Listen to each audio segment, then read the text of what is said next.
The morning sun had barely crept above the New Mexico mesas when I rolled up the dusty driveway, running on 2 hours of sleep, stale coffee, and fish stink from a marathon trip out at High Rock Lake.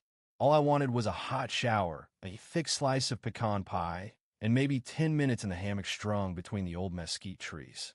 But when I turned the corner of my adobe house and glanced at the backyard, my jaw just about unhinged. Gone was my cactus garden, my squash rows, and the fire pit I'd built with my own two hands. Instead, an entire wedding setup had hijacked the land.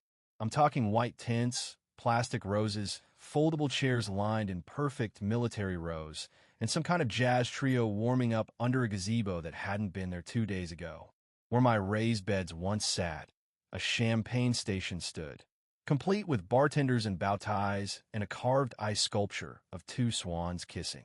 I froze, fish cooler swinging in my hand, trying to make sense of it.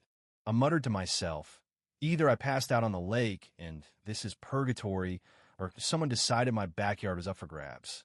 Before I could collect myself, a young woman in heels and a plum-colored dress zipped by, shouting into a headset about carnations being off schedule. Clipboard in hand, she didn't even look at me. Then came the wave parade. Neighbors from across the block sipping Prosecco and waving like I was the lawn guy. One of them, Troy, who lived 3 houses over and never returned my rake, asked if I could fetch him a spritzer. I was still trying to get a grip when she emerged from behind the floral arch like she was about to cut the ribbon on a mall opening. Beverly Hastings, president of the Sandstone Heights Community Alliance, queen bee of passive-aggressive memos. She wore a pastel visor studded with fake gems, a headset, and that smirk she reserved for moments when she thought she'd won. "Gavin," she trilled like we were best friends.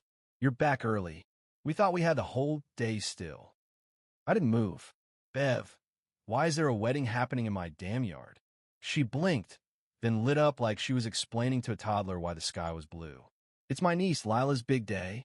We needed a rustic, authentic, southwestern vibe, and your yard is just divine." I gestured around. "You mean the yard with my grill, my watering system, and my peppers?" She waved it off like I'd pointed out a broken chair. "Oh, please, nobody touched your little plants. We needed the space for ambience. The photographer says your cottonwood tree catches golden hour just right. It'll look stunning. You're gonna love it. Just maybe don't wander into any pictures." I don't remember walking to the porch, but next thing I knew, I was there, bourbon in hand, pulse ticking upward like a busted watch. My yard, my land, turned into a wedding venue like it was city property. No one asked. No one knocked. They just moved in like I was some irrelevant speed bump. I called the county sheriff. "Civil issue," they said. I called zoning. They informed me that our entire subdivision had been looped into a residential covenant years ago. "Any disputes? Take it to the community board." I called the board. Voicemail. Bev had outmaneuvered me using some obscure clause buried deep in the CC and RS about communal use space for celebratory functions. She called it a shared easement opportunity. I called it trespassing with sparkle. As the fake laughter of the rehearsal dinner drifted across my land that night, I watched from the porch like a ghost in my own life. One of the groomsmen handed me car keys and asked if I could move his Lexus. Another woman asked if I was the cook. Bev just told folks I was the colorful local. I smiled and nodded. Let them underestimate me. Folks forget that the quiet ones know how to wait. By 10 p.m., the guests shuffled off, and Bev's wedding army disappeared in rental vans. I strolled out to the edge of what used to be my vegetable patch. Thought about my late wife, Jamie. She used to string paper lanterns through those same trees for our anniversary dinners. Said the place had soul. When someone disrespects your space, she'd always say, "Don't raise your voice. Raise your walls, or call in the right backup." The next morning, I brewed my coffee and drove 20 minutes out to a place called Torque Alley. It was more scrapyard than bar. Neon sign half burnt, gravel lot packed with Harleys and old pickups. But inside, that's where the real folks gathered.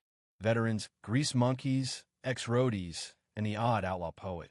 I walked in, raised my voice, and said, "Folks, I've got a backyard. Tomorrow, there's a wedding happening on it without my say-so. I need help decorating." Silence for a beat. Then laughter.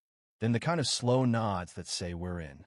One woman with electric blue hair and brass knuckles as earrings leaned in. You want mild, wild, or scorched earth? Why not a bit of each? I grinned. Hell yes, someone shouted. The next morning broke bright and quiet. Too quiet. As Bev's crew descended once again, dragging flower arches and rolling bar carts, I stayed out of sight.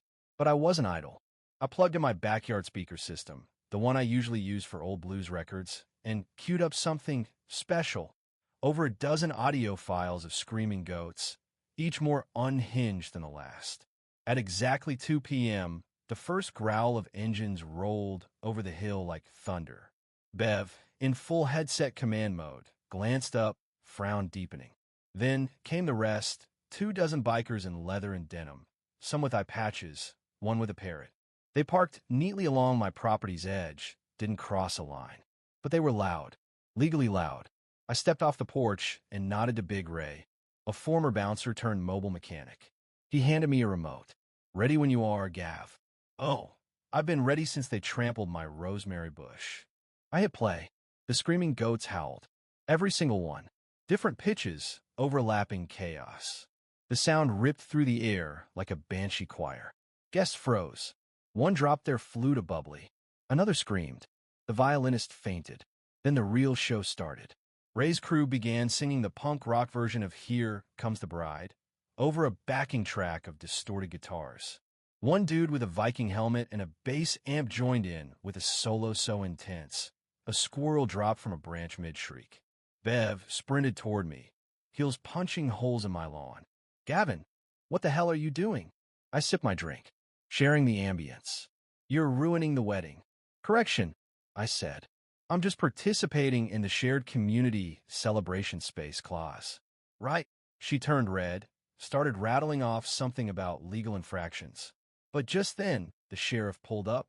He looked at the wedding, the biker gang, and the screaming goats, and just sighed.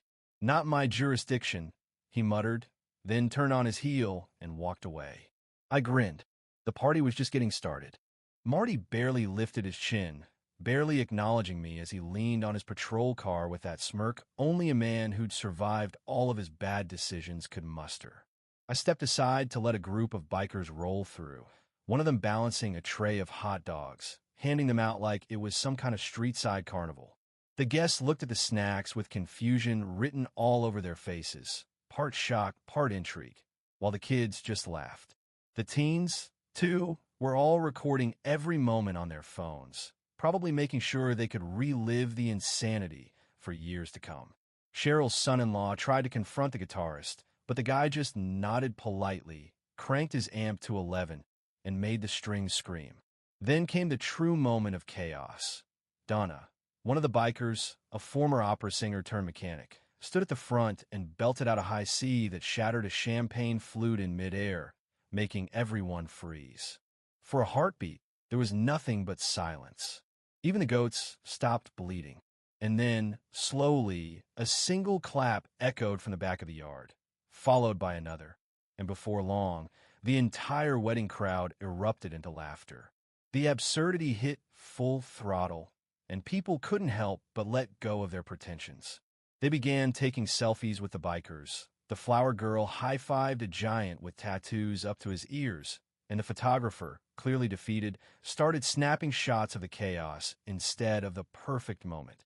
Cheryl, predictably, disappeared into her rented tent, shouting into her walkie-talkie like it was her last-ditch effort to save a sinking ship. But despite the frenzy, the wedding pushed forward. Ashley, her daughter, didn't seem upset. If anything, she looked a bit relieved. It was as if something real had finally pierced through her sterile wedding dreams. As the sun sank lower, I stood by my old pecan tree, arms crossed, a satisfied thrum in my chest. The yard was a disaster, but damn it, it was my disaster. People weren't ignoring me anymore. They weren't pretending I wasn't there. And best of all, this circus wasn't even halfway through its show. The ceremony was supposed to start at 3 o'clock sharp, according to the overly fancy programs Cheryl had printed. Heavy cardstock with gold foil, floral borders. She'd even put in a blurb about how the Homeowners Association had curated the peaceful southern atmosphere. I found one of the programs stuffed under a bush and used it to balance the leg of my rocking chair. The guests? By now, they had either given in or given up. Some had started to get into the groove. The bikers had commandeered my driveway, grilling ribs on a portable smoker, handing out iced tea, and tossing lawn darts with an old spark plug. The kids were loving it, the parents pretending to be scandalized, but I caught more than a few sneaking extra ribs when they thought nobody was looking. Then, Cheryl reemerged, like a storm cloud wrapped in chiffon, her heels digging deep into the soil as she stormed across the lawn. Her daughter, Ashley, trailed behind nervously, clutching a bouquet that was so big it could have doubled as a weather balloon. The string quartet, looking visibly shaken from the morning's chaos, tried to get back in position. Cheryl stopped just at my property line, giving me the kind of glare that would have scorched grass. "Jake, I'm issuing a cease and desist." I raised an eyebrow. "You gonna file that along with the Goat Orchestra or the Rib Shack?" "This is harassment," she spat. "You are intentionally disrupting a legally sanctioned event." "No, ma'am," I replied, as calm as the wind on a quiet evening. "I'm just hosting a peaceful gathering on my own land. You said we were sharing ambience. I thought we were collaborating." Her nostrils flared, and she looked like she might burst into flames right there. "You'll regret this. You'll be fined into oblivion." I took a sip of lemonade and gave her a smile that would have made a sailor nervous back in the day. "Cheryl, if I had $1 for every time someone underestimated me, I could buy this whole neighborhood and turn it into a goat sanctuary." That's when a dozen more motorcycles rolled up, parked in perfect formation along the side yard. The riders dismounted like it was Sunday service, moving with military precision. One of them, Diesel, a giant of a man with tattoos that seemed to have their own zip code, unfolded a collapsible drum kit and started tuning it. Another handed out fake mustaches to the flower girls. The guests, now fully engrossed in the chaos, had abandoned their chairs and were gathering around, laughing and pointing. A shout came from the crowd. "This is better than Netflix." Meanwhile, Cheryl was busy yelling into her phone, trying to pull together an emergency HOA Zoom meeting, while her husband Daryl, a man so beige he could have been part of the landscape, held onto the wedding clipboard like it was a shield. He looked like he was about 2 seconds away from asking if anyone could just bring him a glass of water. Then, just when Cheryl was about to blow a gasket, something totally unexpected happened. Ashley walked up to me. At first, she was quiet, standing by my chair with her bouquet trembling in her hands. I braced myself for another confrontation, but instead, she asked, "Mr. Mitchell, can I ask you something?" I nodded. "Shoot." She looked down at the grass, then up at me. "Is it true you built that swing yourself? The one the kids are playing on?" I nodded, smiling. "Yep, about 30 years ago. Used to push my boy on it every Sunday before church." Ashley sighed and looked like a weight had lifted off her shoulders. I didn't want any of this. The tents, the photographers, the matching seat covers. I just wanted to get married without feeling like I'm part of a show. I tilted my head. "So, why let your mama run the circus?" "She's been planning this since I was 10, Ashley said with a bitter laugh. "And she always gets what she wants." I shrugged. "Only if people let her." There was a long pause between us, and then she smiled, small but real. "You're kind of a legend in this neighborhood." I chuckled. "Well, legends usually come with warning labels." Without another word, she turned, ripped off her veil, and tossed her bouquet over her shoulder. It landed straight on the grill with a sizzling thud.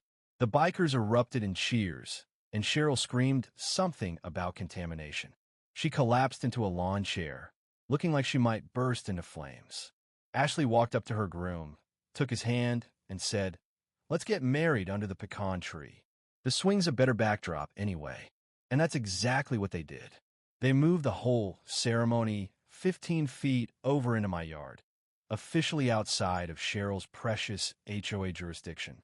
The officiant, one of the bikers dressed as Elvis for reasons I never questioned, performed the ceremony with sincerity and just enough flair. The couple exchanged vows with bare feet in the dirt, and everyone cheered. Even the string quartet gave up their classical airs and joined in, improvising a bluegrass version of "Here Comes the Bride." Cheryl didn't say a word. She just sat there, her lips pressed together so tightly they looked like they might crack, her hands clenched in her lap. Daryl tried to hand her a napkin, but she slapped it away. After the ceremony, the party carried on. The bikers set up food tables, music played from my porch, and neighbors I hadn't seen in ages wandered over to shake my hand. They said things like, "You really showed her," and "You should run for HOA president." I laughed it off, deflecting their praise. I didn't want titles.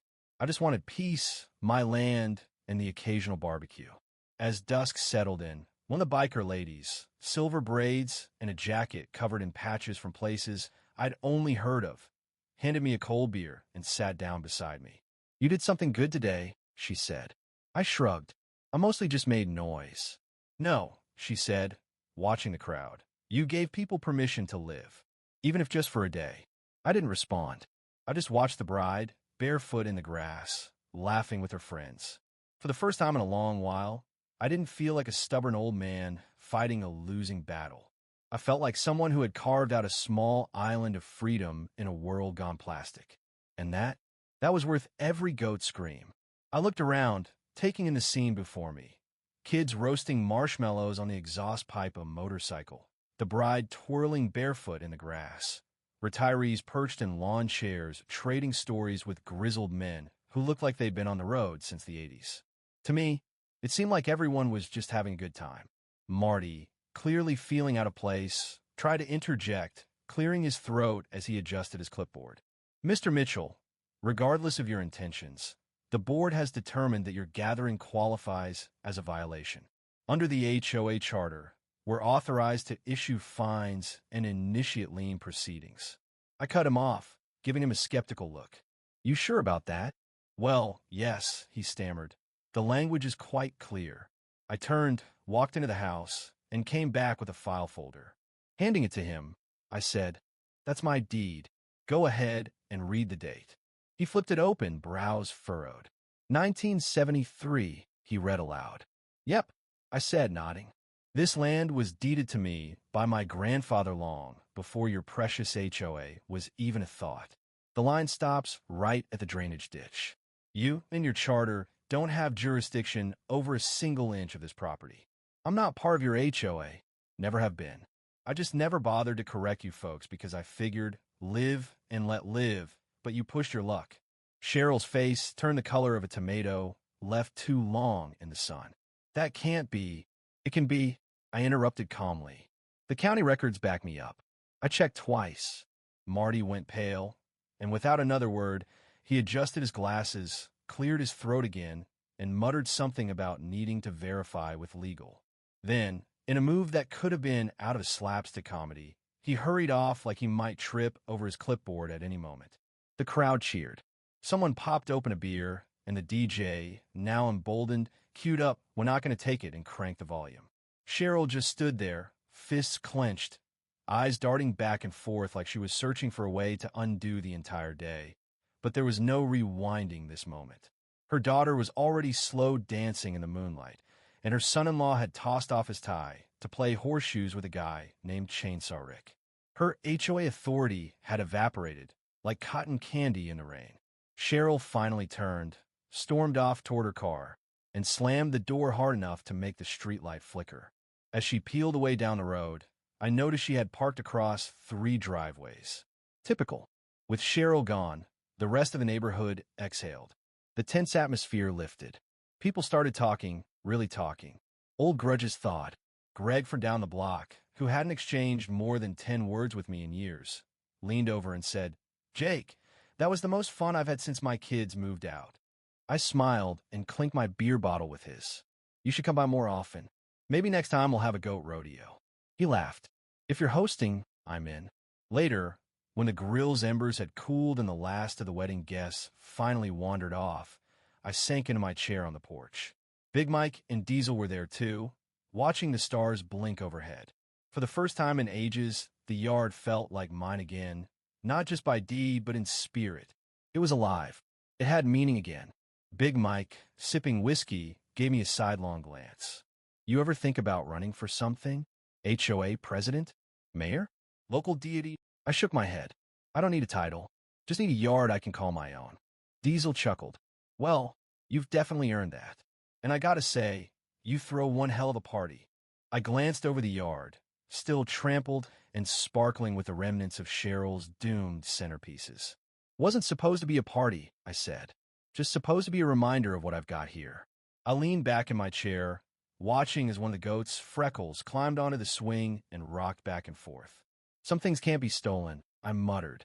Not without consequences. The next morning, as the sun rose, there wasn't much left of the chaos, at least not on the surface. The tents were gone, the chairs had vanished, and the string quartet had made their quiet retreat sometime after midnight, possibly still humming the outlaw version of Here Comes the Bride. What remained was a yard full of footprints, a few beer bottles tucked behind flower beds, and a lingering sense that something extraordinary had happened. My pecan tree stood tall, its swing gently swaying in the breeze, almost as if it were remembering a wedding that was never meant to happen this way, but somehow had turned out exactly right. I stepped out onto the porch with my coffee, taking in the smell of charcoal and wildflowers. The grass was beginning to forgive the abuse it had endured. Out by the shed, a couple of the bikers were still asleep under a makeshift tarp, snoring like bears in hibernation. Freckles, the small spotted goat, had found her way onto the porch and was chewing on the corner of a paper plate as if it owed her money. I nudged her with my boot. "You partied harder than half the guests," I said. She blinked at me, unbothered. "Cleanup doesn't bother me. I've seen worse storms, wild pigs, a drone dropping meatballs into my garden on the 4th of July. What matters isn't the mess," I continued. "It's the change." The neighborhood had shifted quietly but unmistakably. The lines Cheryl had drawn in stone with her HOA rules now looked more like suggestions. It wasn't just me who'd stood up to her. It was all of us. The quiet neighbors, the fence sitters, the ones who always smiled politely but kept their heads down. Last night, we all remembered that we had voices, and more importantly, choices. Just before noon, a group of neighbors started showing up. Uninvited, unannounced, but welcomed all the same. Greg brought coffee and donuts. Sandra, who hadn't spoken to me since I built a scarecrow she called grotesquely aggressive, showed up with a broom and a casserole.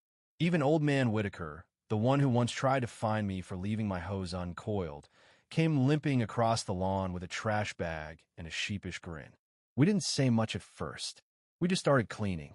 Quiet, steady neighborly work. No meetings. No minutes. Just hands in the dirt, laughter in the air, and a shared understanding that maybe the rules hadn't been working for any of us. By mid-afternoon, the yard looked better than it had in months. Someone had replanted the flower bed. Someone else patched a broken piece of fence I'd been meaning to fix. And right there, under the pecan tree, where Cheryl's wedding altar had once stood like a monument to vanity, I dug a small hole and planted a young maple sapling. I didn't make a speech. I didn't call anyone over. I just knelt down, packed the dirt, and placed a little garden gnome beside it. The same gnome my wife had painted years ago, with chipped eyes and a crooked smile. For a moment, the noise of everything else faded. I just sat there, hand on the soil, feeling the roots settle into place. Then came the unexpected. I was still brushing dirt from my jeans when I heard the familiar rumble of another motorcycle engine. This one wasn't like the others. It was sleek, silver with polished chrome. The rider pulled into the driveway, dismounted, and took off her helmet. I blinked in surprise. It was Donna, the biker with the silver braids, the one who'd belted that high note that shattered Cheryl's last shred of dignity. She grinned at me, walking up with a small envelope. "You busy next weekend?" "Depends," I said, taking the envelope. "Am I fixing a carburetor or breaking up another HOA wedding?" "Neither," she said, her grin widening. "You're officiating mine." I laughed, thinking she was joking, but when I saw the seriousness in her eyes, I stopped. "I'm serious," she said. "Me and Tess have been talking about tying the knot for years. Figured if anyone knows how to host a wedding with soul, it's you. And your yard is better vibes than any chapel we've seen." I opened the envelope, and inside was a handwritten invitation that simply read, "Love, leather, and lemonade. Saturday at 5 o'clock. Dress code, you." For the first time in years, I felt something stir in my chest, something more than just pride or rebellion. It was connection, purpose. I looked at the tree we had just planted, then back at her. "I'd be honored," I said, as she mounted her bike, kicked up dust, and waved like a queen on a parade float. I turned back to the yard. This patch of stubborn land, this thorn in Cheryl's side, had become something bigger than me. It was a gathering place, a rebellion headquarters, a sanctuary for those who still believed in being neighborly without needing a regulation to do it. And if that meant a few more goats, a few more barbecue stains, and the occasional wedding under the pecan tree, then so be it. Later that evening, just as I was packing up the last of the folding chairs, a letter appeared on my doorstep. No envelope, just a single folded page taped to the door. It was from Cheryl.